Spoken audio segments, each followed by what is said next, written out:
Brought to you by Oxyrich. Manikchand Oxyrich, proudly Indian.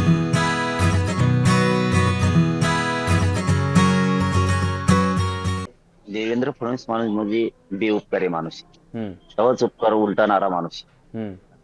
ते पार बेटा कुठे आलता, पार गुडघे टेकले होत्या, हतबल झाला होता. ह्याच मराठ्यांनी शेवटी मतदान केलं. मराठ्याशिवाय सत्ता या राज्यात नाही येऊ शकत कोणाची. आणि लोकसभेचा आणि विधानसभेचा फरक करताल तर आम्ही विधानसभेला मैदानात नव्हतोच. असतं तर दाखल असतं, बघायचं असेल तर 2029 ला दाखवू पुन्हा, असं काही अडचण नाही. नव्हतोच आम्ही, नसणारे याच्यात उगाच छाती बडीत असताल तर काय अर्थ नाही. आणि तो मराठ्याचा अपमान आहे. मराठ्याने मतदान करून मराठ्याचं मतदान नाही पडणं म्हणणं. कारण मला एक काल पत्रकाराने, मोठ्या पत्रकारानं, वरिष्ठ पत्रकाराने सांगितलं की देवेंद्र फडणवीस साहेबांना आम्ही बसलो होतो तर ते म्हणले मराठ्याचं मतदान एक पण पडेल नाही आपल्याला. याचा अर्थ लय भयानक होतोय, भयानक होतोय. आधी मी आता नाव नसतं सांगता येत, काय असतं की विषय ज्याच्या त्याच्या प्रतिष्ठेचा असतो, आपण काही करून नाही चालत. त्याच्यामुळे त्यांचा इमानदारीनं शब्द आला, त्यामुळे आम्ही नाही सांगू शकत. पण हे मराठ्यांसाठी खूप विचार करायला लावणारी गोष्ट आहे आता. आणि मराठ्यांनी पण याच्यातून सावध झालं पाहिजे. मी तुमच्या लेकरा बाळासाठी जगतोय. नेता पक्ष करून जात व्हायला घालू नका. एकदा जर जात मोडली ना भाऊ तर पुन्हा उठणार नाही. म्हणून 29 ला जात हारून देऊ नका. 29 ऑगस्टला ताकदीनं मराठ्यांनी घराच्या बाहेर पडा. काय विचार नाही करायचा. कामं बंद, कामं बंद, नोकऱ्या बंद, सगळं व्यवसाय बंद.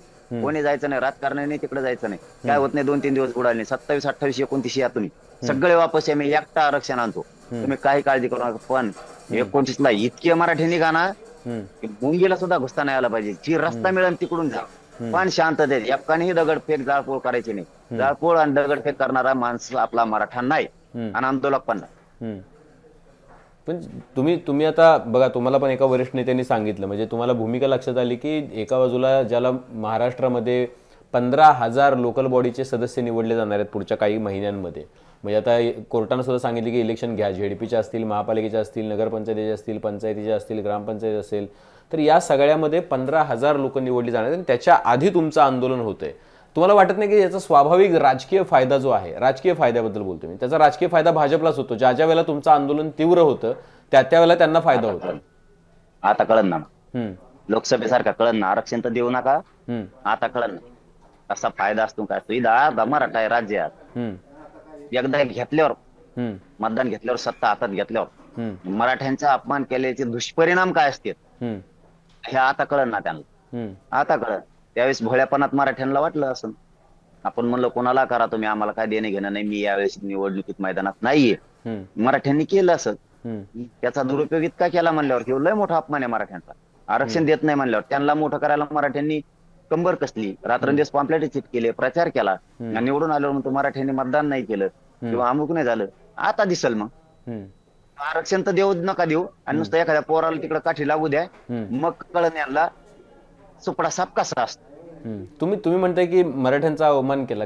ते म्हणतात की आम्ही जितकं मराठा समाजासाठी ते केलं भाजपने किंवा भाजपच्या सरकारने, तेवढं कुठल्या सरकारने यादीच्या केलं नाही. आम्ही सारथीची योजना आणली, आम्ही विशिष्यवृत्त्या दिल्या, आम्ही वसतिगृह उभी केली, आम्ही मुलांच्या शिक्षणाची सोय केली, आम्ही नोकऱ्यांमध्ये त्यांना 10% वेगळं एक EWS आरक्षण त्यांना दिलेलं आहे. त्याचा जवळपास 7.5 ते 8% लाभ मराठा समाजाला मिळतो आहे. त्यामुळे ह्या एवढ्या ज्या सगळ्या गोष्टी केल्या त्या आम्ही केवळ मराठा समाजासाठी केल्या. त्यामुळं ज्या पद्धतीनं आंदोलन होतंय किंवा भाजपला किंवा इथल्या सरकारला काय म्हणू आपण त्याला प्रश्नचिन्हांकित केलं जातंय, ते योग्य नाहीये. त्यांचं म्हणणं आहे की तुम्ही सर्वाधिक जास्त जर कुणी काही केलं असेल मराठा समाजासाठी तर ते भाजपने केलं, असं त्यांचा दावा आहे.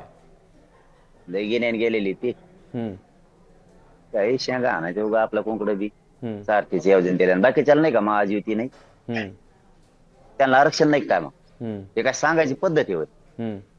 लोकांना कळतं राव. आता ते पहिल्यांदी होतं येड्यात काढायचं. आता शेतात काम करीत असला तरी त्याला डोकं लावतो तो सरकारपेक्षा पुढचं. हे लईच आभरे आहेत. ते हमेशा असंच करत येतं. सारथी दिली मग त्यांना महायुती, आरक्षण मग काय त्यांचं काढणार का? ही कुठली पद्धत आहे का? नोंदी येते तुम्हाला द्यावं लागतं. ती इतकं लबाड आहे ना, काय म्हणून भरायचाच नाही. त्या धनगराला चालता फसिल. आरक्षण देतो म्हणे पहिल्या कॅबिनेटला तुम्हाला, धनगर तुटून पडले मतदानाला. सत्ता आली की 15 वर्ष झालं धनगराकडे डुकून बी बघा ना. असा फसणारा माणूस येतो. परत लाडक्या बहिणीचा कार्यक्रम लावून टाकला. आता म्हणे शेतकऱ्यालाच देतो म्हणे कर्जमाफी. शेतकऱ्यांनी मतदान केलं, दिली का कर्जमाफी? इतका लबडा बोलणारा माणूस आहे. वातावरण बघून बोलतो. लय लय नमुनेबाजी देवेंद्र फडणवीस म्हणजे असा नमुना लागलाय ना महाराष्ट्राला, लय नमुनेबाज माणूस आहे. काय जसा रंग असेल तसं. आता ओबीसी मराठीचं जुगाड लावून दिलं, जे जुटून दिलं आणि मस्त मजा बघतो आता. काय अडचण नाही म्हणला, रक्तच हिंदूच आहे म्हणला माग. आता लगेच या 4-5 महिन्यात आणि आता पण म्हणला डीएनए रक्त म्हणे ओबीसीचा. कोणाचं रक्त आहे काय मिळालं लागा ना आम्हाला. बरं जाऊन दे, आमची लागून काढी मराठीची, आम्ही आमचं बघू कसं लढाय कसं लढू. तो रक्त ओबीसीचा आहे ना, डीएनए ओबीसीचा आहे ना. शेतकरी ओबीसीचे असते ना, कर ना कर्ज माफी.